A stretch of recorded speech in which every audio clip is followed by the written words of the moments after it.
motivé le démarrage de ce projet en Alsace, c'est la situation particulière de l'Alsace qui était allemande au moment de la séparation des églises et de l'État et qui est toujours sous le régime du Concordat, sous Napoléon. C'est-à-dire qu'il y a 1 heure de religion à l'école pour les juifs, les catholiques ou les protestants. Pas pour les musulmans, parce qu'à l'époque, il n'y en avait pas. Et puis, rien non plus pour les gens qui se déclarent sans religion ou qui ne veulent pas rentrer dans ces cadres-là. Alors, ceux-là, ils allaient dans un espace qui s'appelait morale républicaine, dont les enseignants ne savaient pas trop qu'est-ce qu'ils allaient faire de ça. Et parallèlement, les Francas d'Alsace, qui n'existaient plus et qui étaient en train de renaître, au sein de la JPA, on s'est dit il faut qu'on réinterpelle l'inspecteur d'académie là-dessus sur les aspects de laïcité. Et le meilleur moyen de faire ça, ça a été de s'appuyer sur une expérience qui avait déjà commencé dans une école dans le réseau des Francas, ou au moins dans nos réseaux individuels, parce que l'association départementale n'était pas encore recréée, avec François Galichet au travers de la philo pour enfants, lui travaillant depuis déjà plusieurs années. Et donc, on s'est appuyé là-dessus pour dire on va proposer la JPA, ce projet, à l'inspecteur d'académie.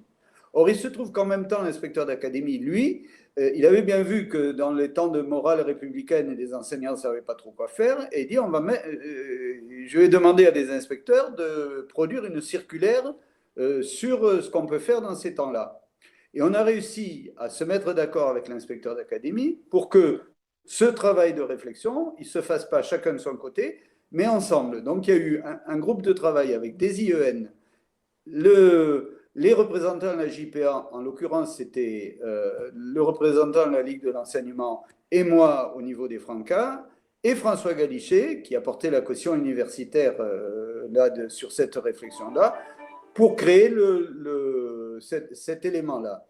Et donc, c'est comme ça que les choses sont nées au démarrage. Et après que la circulaire a été écrite, il y a un groupe de travail qui s'est mis en place et qui a permis effectivement de réunir une quinzaine de personnes qui étaient prêts à essayer de s'engager sur le terrain et de voir ce qui pouvait être fait là-dedans. Voilà, ça a été le démarrage de la chose. Ce groupe de travail, c'était un groupe de recherche-action parce qu'en fait, les gens qui étaient là-dedans, ils ne savaient pas trop quoi faire. À part François, qui avait, lui, effectivement une réflexion là-dessus, mais qui était plus en soutien du groupe, mais pas présent tout le temps, il est venu de temps en temps nous apporter son aide, il fallait qu'on construise cette réflexion ensemble. Et pendant 4 ans, on a travaillé pour essayer de se construire une culture commune en se réunissant, se réunissait tous les mois et demi, à peu près 2 heures tous les mois et demi pour travailler là-dessus. Il y avait des enseignants et il y avait des responsables associatifs. Donc, dans l'affaire, il y avait les Francas, la Ligue de l'enseignement, les CMA et l'OCCE. Très rapidement, la Ligue s'est retirée parce qu'ils avaient du mal à suivre la situation. Les CMA, pour les mêmes raisons, se sont assez vite retirés. On s'est retrouvés un peu en binôme Franca-OCCE. Et puis, un peu plus tard, c'est finalement devenu un projet spécifiquement Franca. Donc, pendant 4 ans, ce groupe de recherche-action a fonctionné. Et puis, il est arrivé un moment où on s'est rendu compte que ce groupe, c'était devenu un groupe de copains, fermé sur lui-même. Chaque fois qu'on essayait d'inviter de nouvelles personnes, elles ne restaient pas parce qu'elles n'y trouvaient pas leur place là-dedans. Et on s'est dit, on ne va pas faire du développement comme ça. On sait construire des compétences, mais maintenant, il faut qu'on passe des compétences au développement. Et on s'est dit, puisqu'on en est là, ben, on va éclater les situations et on va essayer de développer une opération qu'on a appelée philo en fait, en développant des présentations des pratiques philo par les enfants dans les fêtes locales. Voilà. Et puis ces fêtes locales-là, finalement, ça n'a pas très très bien fonctionné parce qu'il n'y avait pas suffisamment d'acteurs. C'était un peu trop faible, à part dans une école où il y avait le centre socioculturel et l'école qui travaillaient ensemble et qui travaillaient avec les Francas de manière active. Mais en dehors de cet endroit-là, ça n'a pas trop bien marché. Et c'est là qu'on s'est dit, peut-être que ça serait bien de faire une opération départementale pour amplifier les choses et pour aller à la rencontre de l'ensemble des structures. Voilà un peu commencé partie de 2005 au sein de la JPA jusqu'à 2012, moment où on éclate et où on dit on va essayer d'essaimer le terrain. D'accord. Alors, tu nous as parlé là du démarrage. On va parler un peu côté pragmatique, le côté économique, le côté partenariat. Je crois que l'université de Strasbourg a été assez rapidement associée. Est-ce que tu peux nous dire ce qu'il en a été? Sur les aspects de partenariat, ce qui s'est passé, c'est en fait, bon, on développait déjà au sein des Francas le concours d'affiches. En 2009, on avait été le lieu Strasbourg, capitale des droits de l'enfant, avec la partie internationale du concours d'affiches qui était à Strasbourg. On commençait à être reconnu et à avoir des partenaires. Et sur cet aspect-là, il y a un élément qui a fonctionné de manière un peu, bon, j'allais dire un peu occasionnelle, mais d'une certaine manière, les occasions, on les prend ou on ne les prend pas. Il y a eu à un moment un colloque sur la culture scientifique. Bon, moi, les Francas étaient impliqués dans le collectif Expo Science Alsace. Par ailleurs, bon, c'est quand même un peu aussi mon domaine de compétence, donc j'y étais allé pour apporter la parole des associations d'éducation populaire sur la culture scientifique. Et puis il se trouve que le vice-président de l'université, c'est quelqu'un que je connaissais parce qu'il était venu dans une expo science internationale avec nous en Afrique du Sud. Il discutait avec un gars, il me le présente, c'était le doyen de la fac de philo. J'en ai profité pour lui parler du projet. Il m'a dit, oula, mais ça m'intéresse. Donc, on a commencé à nouer des liens avec la fac de philo. Et très vite, ça a débouché sur une formation d'étudiants, une vingtaine d'étudiants qui étaient en L3 ou en master et qu'on a retrouvés après comme des acteurs de terrain par la suite. Ça, c'est côté fac. Et puis, par ailleurs, toujours dans ces aspects de ces idées qui viennent comme ça et puis qu'on attrape pas, dans une réunion nationale, on était dans le métro avec les copains d'Alsace et il y avait l'opération Philo dans le métro je ne sais pas si elle fonctionne toujours, mais à cette époque-là, donc il y avait des petites phrases. Poésie dans le métro. Bon, et je crois que c'est Clément Laerte qui a dit, mais ça, on pourrait le faire à Strasbourg avec le réseau des trams. Et c'était resté dans notre tête, là, comme ça. Et quand on a commencé à aller pour le festival départemental, rencontrer des gens pour leur dire, mais vous pourriez venir y participer, les convaincre de l'intérêt de ça. Alors quand je dis des gens, c'était les acteurs de terrain en Alsace, c'est les centres socioculturels essentiellement dans les grandes villes, et c'est les MJC dans les campagnes. C'est comme ça que s'était développé ce territoire. Il n'y avait pas les Francas, forcément, ils n'existaient plus. Et donc, en rencontrant les gens, moi je parlais de cette idée et il y a quelqu'un qui m'a dit, mais moi je connais quelqu'un à la CTS qui sera vraiment très intéressé par ça.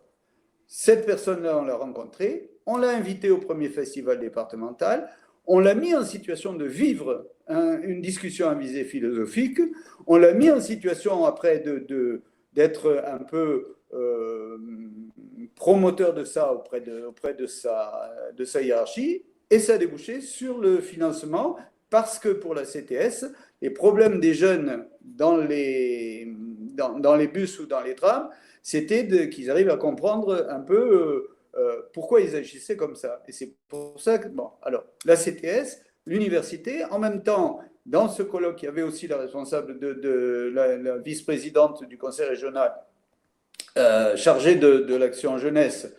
Il y avait une opération qui s'appelait le mois de l'autre. Voilà, je cherchais le titre. On est rentré dans le mois de l'autre aussi, pareil, par ce biais-là. Et il y avait l'adjointe au maire de Strasbourg qui, dans la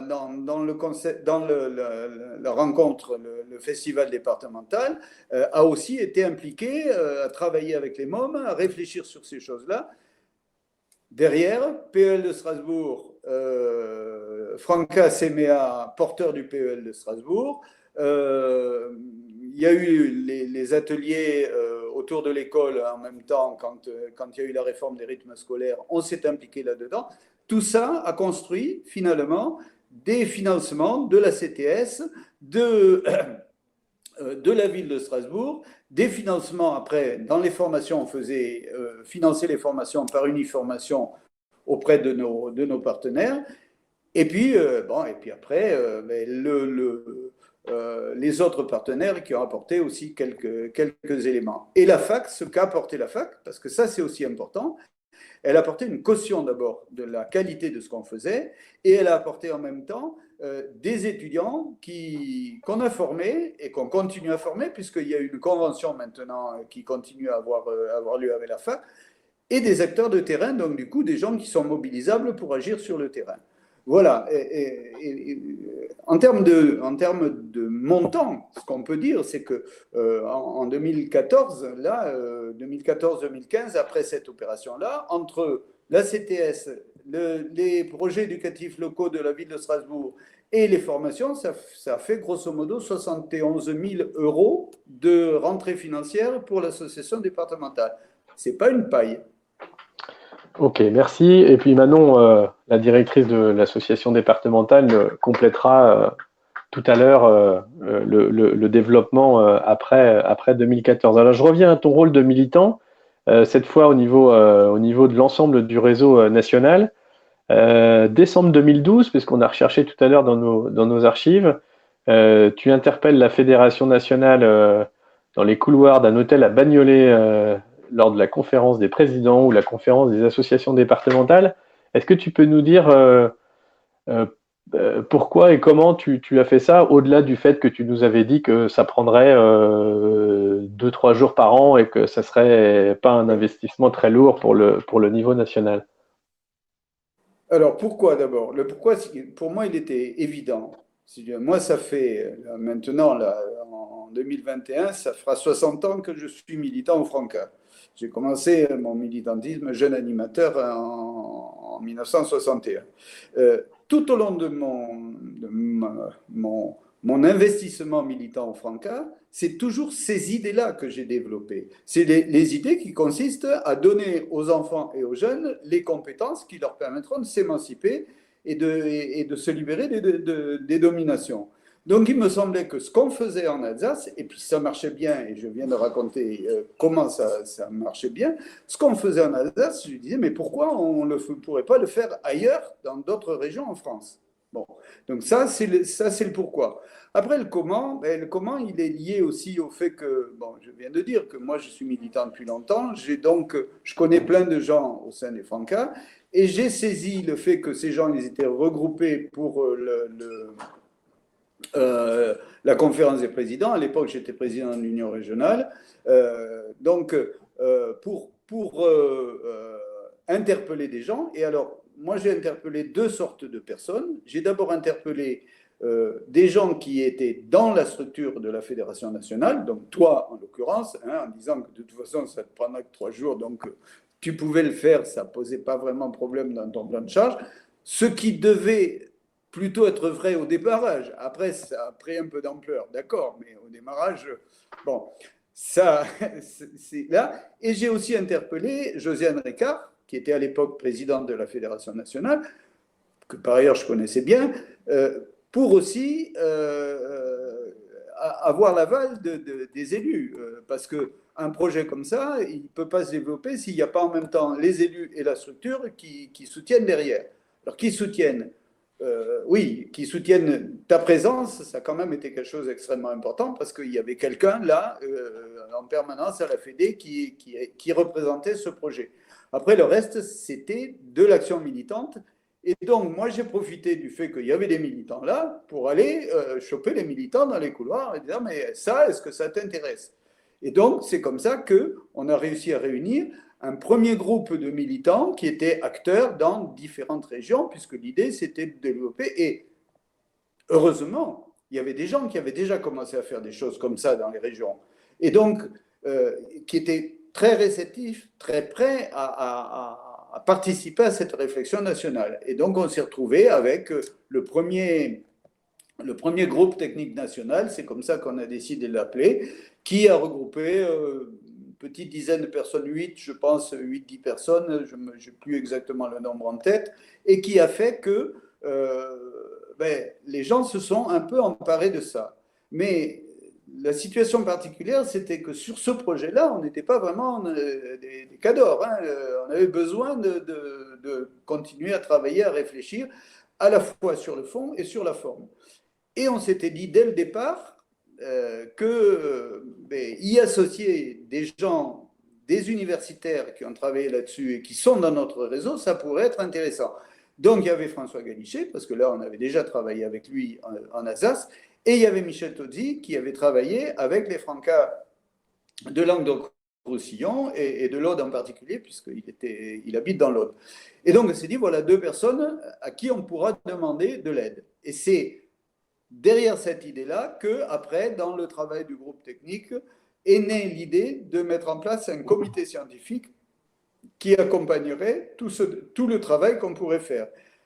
L'intérêt du comité scientifique s'est révélé très vite extrêmement important.